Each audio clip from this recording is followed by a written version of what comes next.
विशेष अभी श्राद्धों के दिन चल रहे हैं। नवरात्रि भी 22 तारीख से शुरू हो जाएंगे। विशेष फिर जो हाथ खड़वा आप सभी को पूछा गया, हाथ खड़ा किया, थोड़ा बाबा के भोग के बारे में, भोग की शक्ति और अमृत की शक्ति भी क्या होती है। क्योंकि ज्ञान तो हम सभी अच्छी तरह सुनते हैं, मुरली के माध्यम से कई लोगों की क्लास भी आजकल तो मोबाइल में यूट्यूब में आती है, पर कई प्रैक्टिकल बातें हम बाबा के बच्चे भी, चाहे नए हों चाहे पुराने हैं, कई बातों को इतना गहराई से समझ नहीं पाते हैं। क्योंकि हम तो कई जगह चक्कर लगाने के लिए जाते हैं, क्योंकि भोग है इसलिए वही थोड़ा सा सुनाती हूँ कि बाबा की भोग और शक्ति में कितनी ताकत है। बाबा को सामने रख के इमर्ज करके भोग स्वीकार कराना, ये बहुत बड़ी बात है। हम अपने अनुभव सुनाती हूँ। ज्ञान तो 1958 में कलकत्ते से लिया, जीवन के 50 साल वहाँ रहे, 20 साल से अभी मधुबन में रहते हैं। तो ज्ञान में हमारी लौकिक माताजी चलती थी, पिताजी नहीं चलते थे। 60 साल पहले 1958, तो उस समय ज्ञान बहुत नया था, इतना कोई ब्रह्मा कुमारियों को जानता नहीं था। यदि जानता था, सुनते थे, तो अनेक प्रकार की भ्रांतियाँ थी। वो तो आप सभी जानते हैं ना, ब्रह्मा कुमारियाँ जादू करती है, सुरमा डालती हैं, बहुत बातें होती थी। तो उस भ्रांतियों के बीच में भी हम लोग के घर में 18-19 साल 20 साल तक रहे। ज्ञान में है तब तो 5-6 साल या 7 साल की उम्र होगी। तो बाप इतना एंटी थे, पर हम तो बच्चे थे, समझते नहीं थे कि माताजी क्या करती है और किस प्रकार योगदान करती है। हमको भी कहती थी, सुनाती थी, ऐसे ऐसे योग करो। और उनका नियम एकदम सवेरे क्लास में जाने का जरूर था। तो माताजी हर सतगुरुवार को हमारे सामने गांधी धाम की, कच्छ की उर्मिला बहनें अभी भी है, 80+ है अभी तो, उनकी माताजी ट्रांस में जाती थी, रानी माता नाम था। वो ट्रांस में जाती थी और माताजी हर सतगुरुवार को अमृत लेके आती थी। भोग भी मिलता ही था, कभी बूंदी कभी हलवा ऐसे। तो माताजी हर गुरुवार को भोग का अमृत लेके आती थी। पर ऐसे तो लौकिक पिताजी को अमृत पिलाना, भोग खिलाना बहुत डिफ़िकल्ट बात थी, क्योंकि वो तो नाम से चिढ़ते थे। तो माताजी उस समय लौकिक में तो दुनिया के लोग भी लोटे में पानी पीते, अभी तो फैशन है गिलास का, तो लोटे में पानी पीते थे भोजन के बाद। तो माताजी जब वो अमृत लाती थी, वो अमृत पानी में डाल देती थी। पिताजी को मालूम नहीं पड़ता, कभी बूंदी हुआ, हलवा हुआ, दाल में मिला दिया, सब्जी में मिला दी, ऐसे करके 18 साल तक लौकिक माताजी की तपस्या कहें, हम भी साथ में थे, पर बेसी कहें तपस्या उनकी जाती थी। ऐसे करके जब 1967 में तो बाबा ने हमको ट्रांस का वरदान दिया पर जब ट्रांस का पार्ट 1977 में खुला, कलकत्ते में रहे, तो उस समय भी हम देखते थे कि कई संदेशियाँ ट्रांस में जाती थी। और उस समय तो बाबा माताओं को भी बहुत खींचता था, क्योंकि इतनी बहनें नहीं थी उस समय कोई के कलकत्ते में। पर ये शुरू से सौभाग्य रहा है, छोटेपन से देखा कि 3-4 बहनें सेंटर में होती थी। तो कोई सेंटर में तो एक ही बहन होती है, तो माताओं की हेल्प मिल जाती है, अभी भी ऐसे होता है ना। तो जो रानी माता थी वो ट्रांस में भोग लगाती थी, तो उनके भी कई अच्छे संदेश होते थे। और कोई माता बैठती थी तो ट्रांस में बाबा उनको किसी को कुछ दृश्य दिखाता था, विनाश का दृश्य, धर्मराजपुरी का दृश्य। उनकी आंखें बंद होती थी पर आँखों से पानी बहुत आता था। तो हम बच्चे थे तो समझते थे कि ऐसा क्यों होता है, पर ये तो कोई जानते नहीं थे कि ट्रांस में माना ऊपर जाना है क्या। कोई उस समय ज्ञान स्पष्ट नहीं था हम लोग के समय में। योग तो बाबा उस योग को भी निष्ठा शब्द कहते थे, उस समय योग शब्द भी नहीं था। पर उस समय हम देखते थे कि बाबा कई पुराने नए बच्चों को भी अनुभव कराता था। तो ऐसे करके जब हम भी बड़े होते रहे, परिवार भी, फैमिली भी बड़ी थी। लौकिक पिताजी 5 भाई, सेकंड नंबर लौकिक पिताजी थे। उस ज़माने के बीकॉम पढ़े हुए थे, तो भाइयों को थोड़ा तो अभिमान होता है ना, पढ़ाई का, पैसे का। और वो वैसे भी बहुत अभिमानी थे, गुस्से वाले भी बहुत थे। तो हमको फिर भी बाबा ने 78 में बाबा के घर में समर्पण हुए। बातें तो बहुत, परीक्षाएं तो बहुत आई। हमको समर्पण करने के 2 दिन पहले भी लौकिक पिता ने कहा, बुलाकर घर में,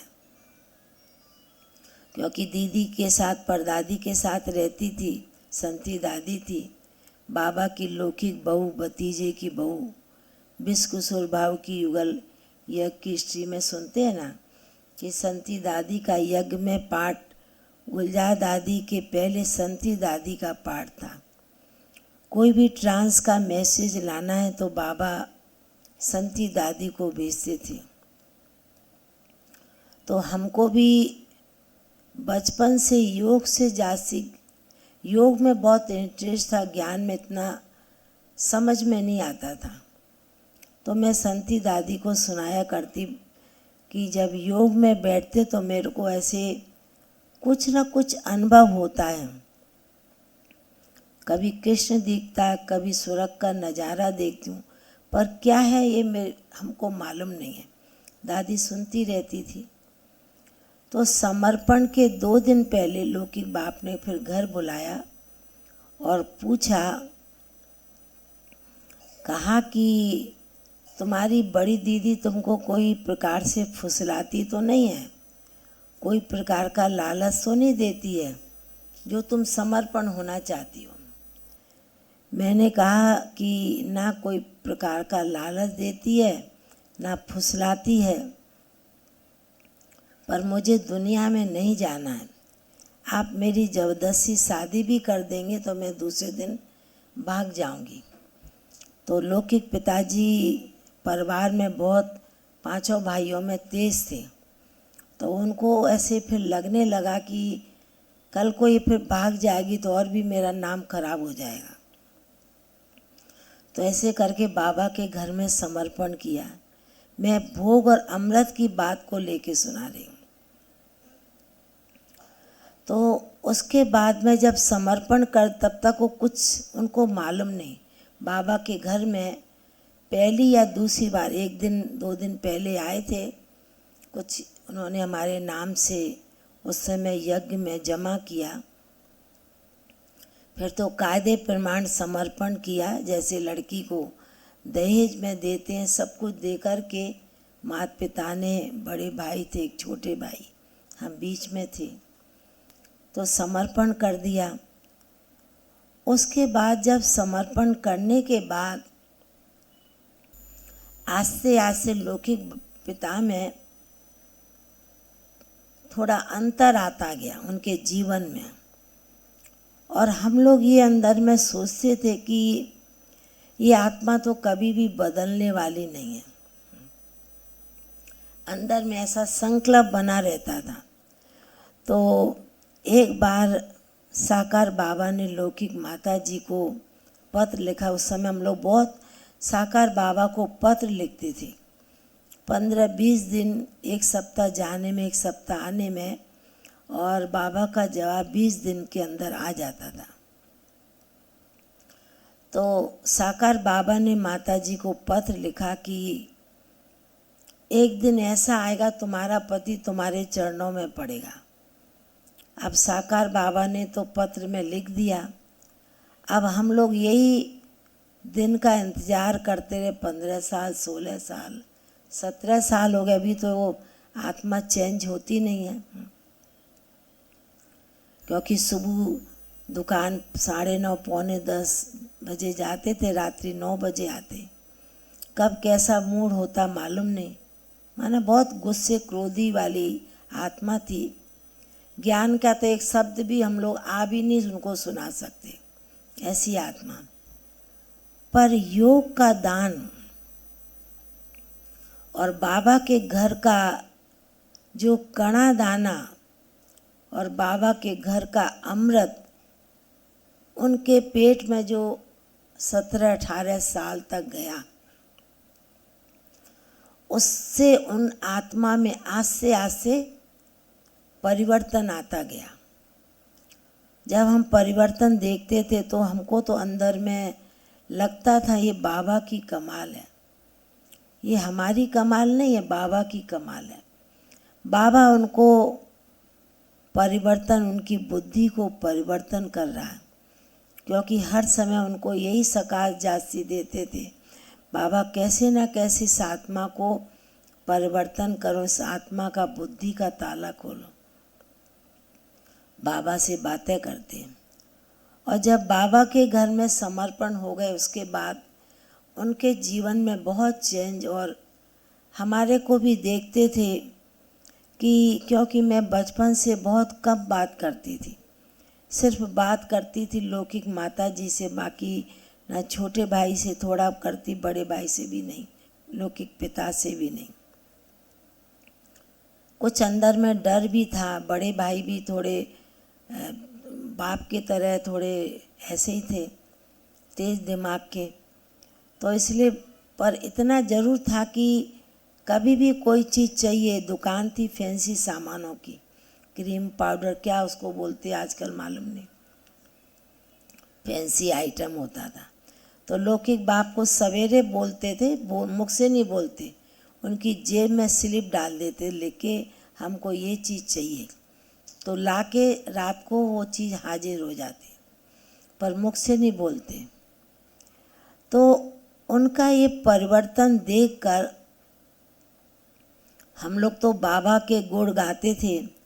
और साकार बाबा ने जब ये पत्र में लिखा कि एक दिन ऐसा आएगा तुम्हारा पति है माता जी को कि चरणों में पड़ेगा, तो 78 में समर्पण किया।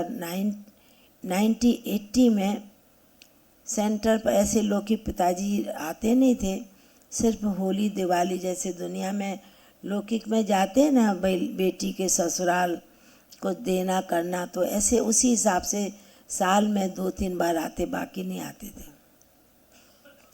तो एक बार क्या हुआ कि माता जी, बड़ी दीदी ने बोला कि माता जी का नाम गुलाब था और बाबा ने, ब्रह्मा बाबा ने उनका नाम रखा ज्ञान गुलाब, क्योंकि बाबा की मुरली को 5 बार पढ़ती थी। तो अभी वो माता जी, पिताजी लौकिक ब्रह्मा भोजन करके सेंटर से आ रहे थे, तो माता जी बस में गिर पड़ी बस वाले का ब्रेक फेल हो गया तो कई लोगों को चोट आई, माता जी को भी हाथ और पाँव में फ्रैक्चर हो गया। उसके कारण माता जी को 3 मास हॉस्पिटल में रहना पड़ा। तो पर माता जी तो 5 बार मुरली पढ़ने वाली, अब हॉस्पिटल में तो मुरली कैसे मिलेगी। तो मैं भी हर संडे को आती, क्योंकि सेंटर लौकिक घर तो 20-25 किलोमीटर दूर था। तो लौकिक बाप ने, क्योंकि कभी कभी तो लिपके छिपके देखते थे ये पढ़ती है, पर ज़्यादा करके माता जी मुरली को कोयले की पेटी में छिपा के रखती। उस समय तो गैस नहीं था, 60 साल पहले कोयले पर ही खाना बनाते थे कलकत्ते में, लकड़ी का चूल्हा नहीं, कोयले के चूल्हे। तो ऐसे सामने मुरली पड़ी है, मैगजीन दिखाई दे गई, कोई आप फोटो दिखाई दे गया तो चूल्हे में जला देते थे। पर माता जी बहुत युक्तिबाज थी, तब तो हम समझते कुछ भी नहीं थे क्यों करती है। तो ऐसे माता जी को जब फ्रैक्चर हुआ और मेरे को कहा कि तुम, जो तुम्हारी माता जी पढ़ती है ना, क्या पन्ना पढ़ती रहती है, वो तुम ला करके इनको दो। तो मैंने उस समय बाप को कहा, लो के पिताजी को, कि आप नज़दीक में सेंटर है 15-20 मिनट की दूरी पर, आप उनको बाबा की मुरली भगवान के माँ बाप के जो पढ़ती थी वो ला करके दियो। तो मैंने कहा मैं तो इतना दूर से रोज़ नहीं आऊँगी, ना ला सकती हूँ। तो वो ऐसे करके बाबा की मुरली को सेंटर से ला के माता जी को देते थे। माता जी हॉस्पिटल में पढ़ती थी। तो एक दिन संडे जाती, तो एक दिन मैं जब सेंटर से हॉस्पिटल आई माता जी से मिलने, तो देखती हूँ कि माता जी लेटी हुई है और लौकिक पिताजी बाबा की मुरली पढ़कर लौकिक माता जी को सुना रहे हैं। देखो ये कितनी बड़ी कमाल है, ये बाबा की कमाल है, हमारी कमाल नहीं है, बाबा की। भले हमने स्थूल में बहुत कुछ सहन किया, पर बुद्धिवान का बुद्धिवान बाप ही है, भगवान है, उसको अपना कार्य कराना बच्चों के द्वारा। उसके बाद तो हम देखते थे, हम तो कभी कहते ही नहीं थे कुछ भी ज्ञान योग के लिए। पर जब 1983 में माता जी ने अचानक शरीर छोड़ दिया, बीपी लो हो गया, उसमें ही चली गई। अब लौकिक पिताजी मेरे को कहते हैं मेरे को माउंट आबू ले चलो। तो मैंने बड़ी दीदी को कहा, इन्होंने तो कोर्स भी नहीं किया है, सेंटर पर भी नहीं जाते हैं, तो कैसे ले जाएंगे। बड़ी दीदी ने बोला कोई बात नहीं, इनको मधुबन ले चलो और मधुबन में जाके आबू में कोर्स करा देंगे। 1983-84 की बात है, 84 में साथ लेके गए थे, 83 में माता जी ने शरीर छोड़ा। तो जब बाबा के घर मधुबन ले गई तो वहाँ जाके कोर्स कराया। 7 दिन 20 दिन रहे थे, 15-20 दिन, क्योंकि इतना लंबा रास्ता तो कभी वो भी निकले नहीं थे। परदादी भी मार्च अप्रैल में जाती थी तो जून जुलाई तक आबू में रहती, उसके बाद कलकत्ता आ जाती थी। तो लौकिक पिताजी भी कम से कम 20 दिन रहे। तो 1 हफ्ते का कोर्स उन्होंने मधुबन में किया और कोर्स करने के बाद हमने प्रकाश मणि दादी से मिलाया कि दादी अभी इनका कोर्स हो गया है। तो दादी ने कहा कि कोर्स करने के बाद में फोर्स आ गया। लौकिक पिताजी से पूछा, अब फोर्स आ गया तो अभी आप क्या करेंगे। तो कहा आप जो बोलेंगे, जैसे बोलेंगे वो करेंगे। तो दादी ने कहा कि अभी आप नज़दीक के सेंटर है, वहाँ ज़रूर बाबा के घर में जाना। वापस मधुबन से लौटे उसके बाद उन्होंने वही किया है। आप देखो कितना बड़ा परिवर्तन, किसके द्वारा, योग और भोग के द्वारा। बाबा देखो चेंज कैसे करता है, उसको ही कराना है, वही करण करावन हार है। ऐसे करके मतलब उसके बाद तो वो बहुत, उनका जीवन बहुत सरल सात्विक हो गया, इतना चेंज आ गया। अब भोग की बात और सुनाती हूँ, अनुभव कि मधुवन में भी भोग लगाते हैं, कई प्रकार की आत्माएं आती हैं, कई प्रकार की बातें, कई प्रकार की परिस्थिति। पर हम जब भोग लगाने वाले जो भी जिसके निमित्त होते हैं उनको भी यही कहते हैं कि जब भोग लगता है ना, उस समय आप भी उसी संकल्प से बैठो। ऐसा नहीं उस समय थोड़ा सुस्ती होवे या उस समय कुछ इधर उधर अपना मन भागे, ऐसे नहीं करना चाहिए। तो कम से कम 2-3 साल पहले की बात है, मधुबन की अपना डायमंड हॉल की बात है। एक भाई आया, उसकी युगल थी 32 ऐसे 30-32 साल की। उसका एक बच्चा भी था 7-8 साल का। उस पति के अंदर वो आत्मा आती थी और उससे निकलकर उसकी पत्नी के अंदर वो आत्माएं, कुछ 2-4 आत्माएं थी, वो आती थी, बहुत कुछ बोलती थी।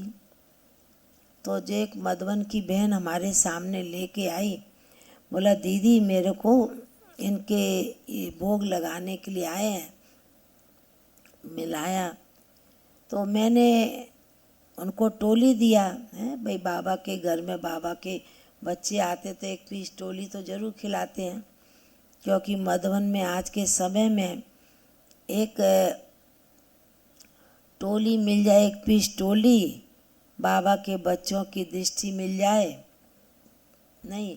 और आजकल तो कुछ नहीं है तो एक फ़ोटो भी खींचना शुरू कर देते हैं, नहीं दीदी 1 मिनट फ़ोटो खींच ले। तो ऐसे करके जब उस बहन को मैंने टोली दिया तो उसने टोली खाई नहीं। उस समय उसके अंदर वो आत्मा थी, उसका एकदम चेहरा बदला हुआ था।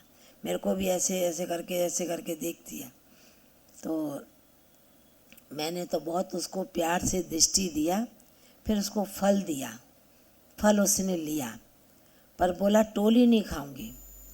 मेरे को बोला कि कल जो भोग लगेगा ना, बाबा की भोग की थाली में जो भोग होगा, पूरी सब्जी पकौड़ी, कभी कभी बड़ा भोग होता है ना, तो वो लगेगा, आप मेरे को वो भोग खिलाएंगे, उसके बाद में मैं चली जाऊंगी। तो उसके बाद क्या, नेक्स्ट गुरुवार को भोग लगा, सबको अमृत पिलाया गया। वो कहाँ रह गई पता नहीं, हम इतने लोग को तो पिला दिया था औरों ने।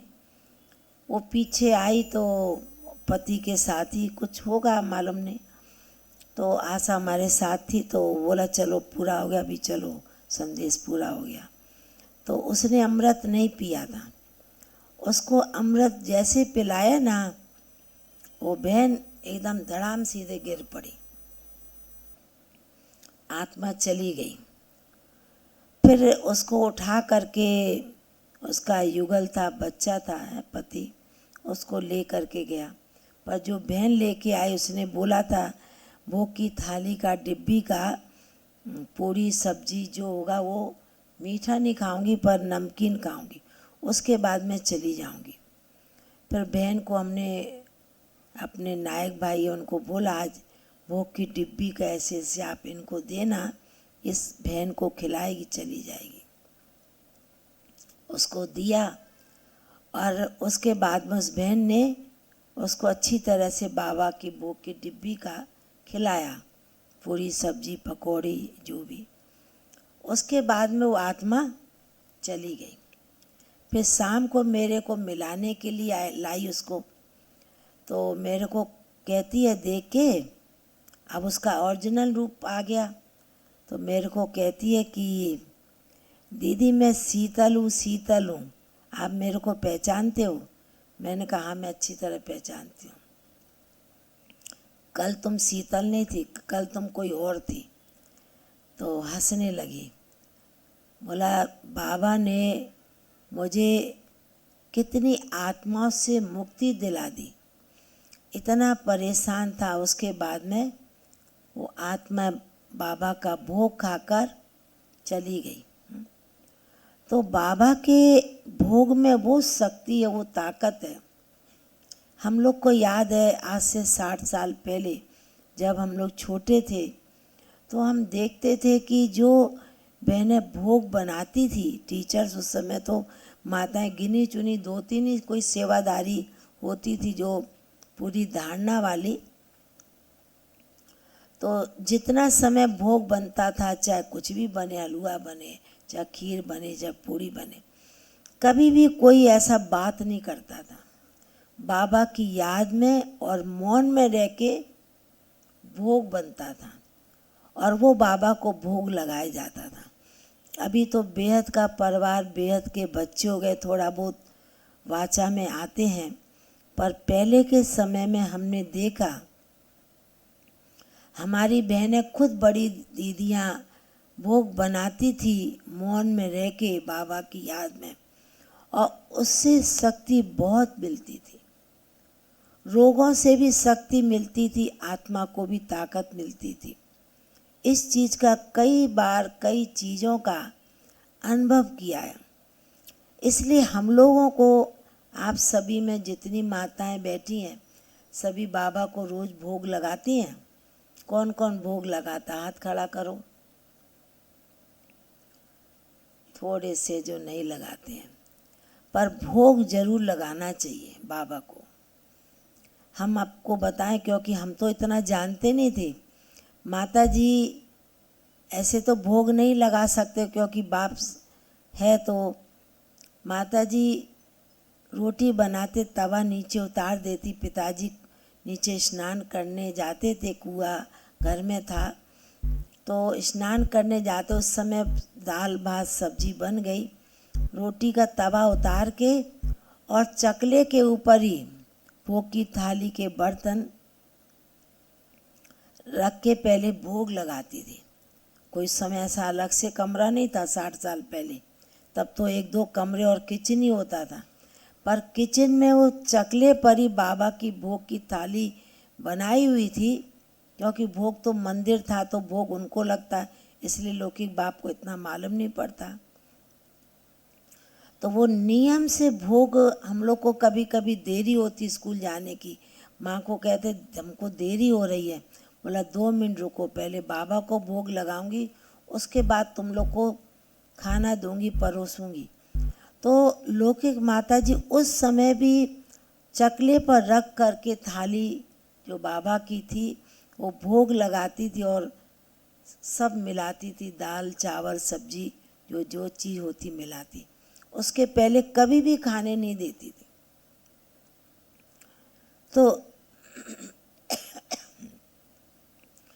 तो हम बाबा के बच्चों को बाबा ने जो नियम धारणा दी है, जो पवित्रता की शक्ति दी है, उससे हम आत्माओं को अभी बहुत बल मिलता है, वो शक्ति ताकत आती है।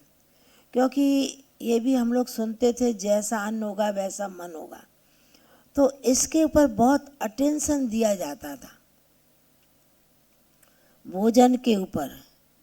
माता जी तो लौकिक ऐसी थी, कहीं भी लौकिक में परिवार में पहली शादी थी बड़े ताऊ जी की बेटी की, तो अपने घर से उस समय टिफिन में खाना लेके जाती थी 2 टाइम का। तो परिवार में सब कहते तो बहुत उल्टा पुल्टा थे, पर वो कहती थी जिस चीज़ का मैंने नियम धारणा की है, चाहे आप कितना भी कुछ बोलो, पर मैं अपना नियम, मैं आपको कोई तकलीफ़ तो नहीं दे रही, कुछ सारा काम तो करने में मदद करती हूँ, मैं अपना भोजन बना के लाए अपना खाऊंगी, आपको कोई तकलीफ़ तो है नहीं। तो तब हम समझते थे कि माता जी ऐसा क्यों करती है। कई बार तो ऐसे लौकिक पिताजी पवित्रता के ऊपर झगड़ा होता तो मार भी लगाते थे, तो हम माता जी को कहते थे तुम ज्ञान छोड़ दो ना, क्या है, क्यों लड़ाई झगड़ा होता है। तब तो हम लोग बच्चे थे, समझते कुछ भी नहीं थे, पर हमने देखा कि उनके जीवन में जितना नियम संयम मर्यादा थी घर में रहते हुए, बड़ी दीदी परदादी जो कहती थी वही करती थी लौकिक माता जी। यदि हमको परिवार में कोई शादी में भी जाना है तो क्या हमको पहना के ले जाना है लौकिक माता जी को, वो भी बड़ी दीदी से पूछती थी। बड़ी दीदी को कहती थी कभी भी इसको तड़क भड़क नहीं पहनाना। वैसे भी मेरे को शुरू से सिंपल पसंद आता था, पर बहुत नज़दीक की शादी होती थी तो कभी गई नीचे में शादी, कई बार तो ऊपर बैठी होती, पसंद नहीं आता था, शोरगुल आवाज़।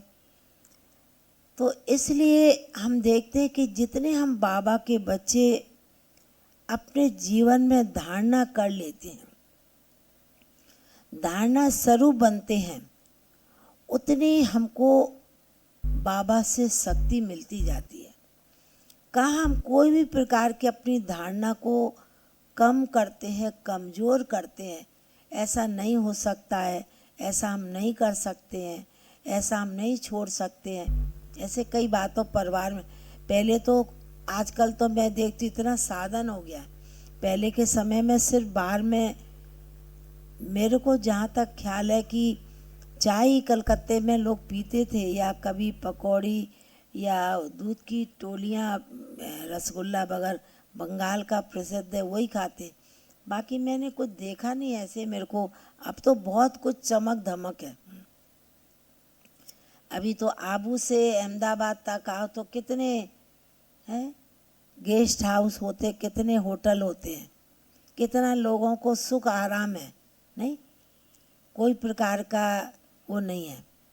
पर बाबा के बच्चों को बाबा ने जो नियम दिया है, जो संयम में रखा है, जो मर्यादा में रखा है, उसमें हम चलते हैं तो हमें बाबा की शक्ति का, पावरफुल वाइब्रेशन का अनुभव होता है। तो इसलिए हम लोगों को बाबा के बच्चों को विशेष समय ध्यान में रखते हुए, क्योंकि अभी तो हम सभी समय देख रहे हैं, समय कैसा नाजुक होता जा रहा है, समय की परिस्थितियां देख रहे हैं ना। अब तो बोलने की ज़रूरत नहीं है, अब तो दुनिया वालों के आगे भी बोलने की ज़रूरत नहीं। अब तो दुनिया वाले सामने से कहते हैं। मैंने कल ऐसे, वैसे तो आबू में टाइम मिलता ही नहीं है, कम से कम पता नहीं 6-8 साल 10 साल के बाद लौकिक कजन भाइयों को फ़ोन किया। ज़्यादा मैं तो कभी करती भी नहीं हूँ। तो ऐसे ही किसी की लौकिक भाभी ने कलकत्ते से फ़ोन किया, फलाने भाई साहब की तबीयत ठीक नहीं, ऑपरेशन हुआ है। तो मैंने सोचा इसी बहाने बात करती हूँ। तो मेरे से कोई 1 साल छोटा है, कोई 1 साल 6 महीना बड़ा, ऐसे। तो मैंने फ़ोन किया तो अपनी तबीयत सुनाया, फिर कहने लगा कि दीदी सचमुच में आप लोग पहले कहते थे विनाश होगा विनाश होगा, तो हम लोग मजाक उड़ाते थे, हम लोग विश्वास नहीं करते थे। और अब तो समय एकदम सामने, समय की परिस्थितियाँ दिखाई दे रही हैं। तो मैंने कहा कि हमको तो भगवान ने पहले ही सुना दिया, इसलिए हम भगवान के बन गए। तो मैंने कहा अभी भी जाग जाओ तो भी उसमें भी आपका कल्याण है, भला है। तो कहने लगी कि हाँ, अब तो समय एकदम दिख रहा है, परिस्थितियाँ दिखाई दे रही हैं, और इसलिए ज़रूर एक बार हम माउंट आबू आएंगे।